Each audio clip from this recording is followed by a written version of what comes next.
10 సంవత్సరాల నుంచి మందు అలవాటు ఉన్నది. మందు అలవాటు ఉంది. ఓకే. ఎలా మానకాలని ట్రై చేసినా కూడా కాలే. డబ్బులు లేకపోయినా కూడా ఎవరొకరు ఇచ్చేవాళ్ళు ఉన్నారు తాగడానికి. ఇప్పుడు ఎట్లా పిలుస్తాడు బా, నేను మళ్ళీ తాగడానికి అలవాటు పడతానేమో, ఇక్కడికి రాలేదేమో అనుకుంటాంటి. ఇప్పుడు మీరు వాటర్ ఎత్తగానే అని చెప్పని ప్రార్థన చేసుకోండి, తెల్లటి వెళ్తురు ఇందులోకి నీటి బుడుగులు వచ్చినట్టు. రైట్. ఎక్కడి నుంచి వచ్చాను? నేను నంద్యాల జిల్లా నొస్సం అనే గ్రామం. నంద్యాల నుంచి వచ్చావు. యూట్యూబ్ ఛానల్లో చూసుకుంటా మీ వాక్యాలు చూస్తుంటా. ఎలా ఉంటున్నాయి మన వాక్యాలు? సూపర్ గా ఉంటాయి. ఈశ్వరి ఇంకా పిలుచుకురావాలని ట్రై చేసిన కాలే. ఫస్ట్ సారి నేను ఒక్కనే వచ్చి మళ్ళా నెలలో నేను నా సొంత డబ్బులతో పిలుచుకురావాలని దేవుని వేడుకుంటాను. Very good.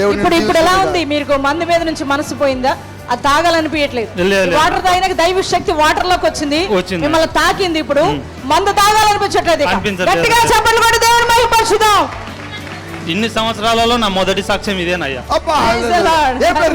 మేరీ బాబు.